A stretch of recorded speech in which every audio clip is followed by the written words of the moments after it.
Anafafanua kuwa wanyongaji hao waliletwa katika eneo hilo wakiwa wamefungwa kila mmoja mnyololo mkubwa, na katika eneo hilo walinyongwa hadi leo kuna nguzo kubwa mbili zilizosimikwa pande mbili wakati huo.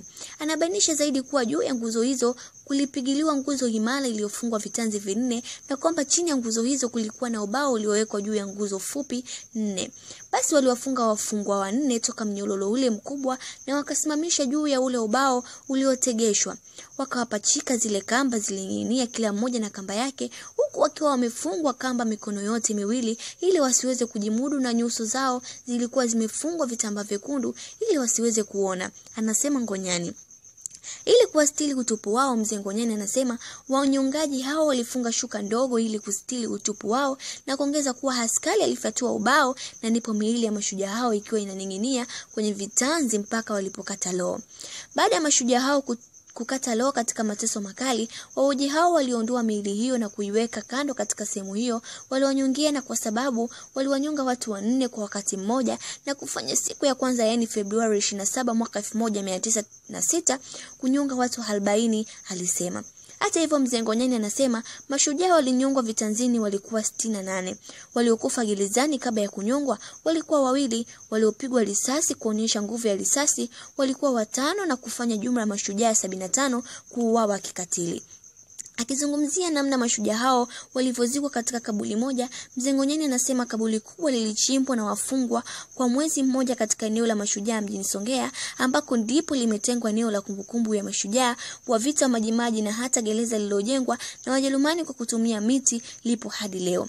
Anabainisha zaidi kuwa maiti za mashujaa walionyongwa kwa siku moja ililazwa katika kaburi hilo kiubavu bila sanda na kufunikwa kidogo ili kutoa nafasi kwa maiti wengine siku nyingine ili waje kulazwa juu ya wale wa kwanza, na kufunika tena kidogo mpaka wote walionyongwa walipozikwa katika kaburi moja.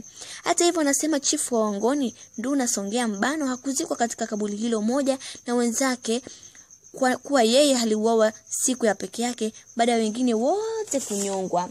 Anasema hali hiyo ilitokea kwa sababu chifu Songea Mbano alikuwa ndio jemedali mkuu wa jeshi la Wangoni na alikuwa ni hodari sana, asiogopa lolote. Kwa hiyo Wajerumani walitaka bakia ili wamtumie kwa malengo yao.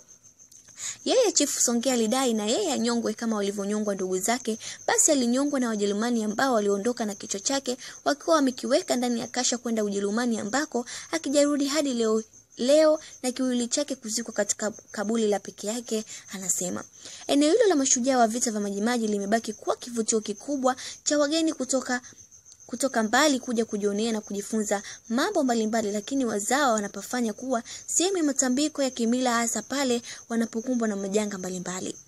Wakati umefika kwa eneo hilo kuwa sehemu ya utalii wa historia ya kitamaduni, na ni muhimu makumbusho ya taifa ikipangilia kwa mtazamo ya kinifu, kwa sababu ni eneo mojawapo linaloweza kuchangia mapato ya kimkoa na kitaifa kutokana na wageni watakaotembelea eneo hilo na kwa faida ya vizazi vijavyo. Usiache kusubscribe Memolata TV. Mimi naitwa Jubi, karibu sana. Anafafanua kuwa wanyongaji hao waliletwa katika eneo hilo wakiwa wamefungwa kila mmoja mnyololo mkubwa, na katika eneo hilo walinyongwa hadi leo kuna nguzo kubwa.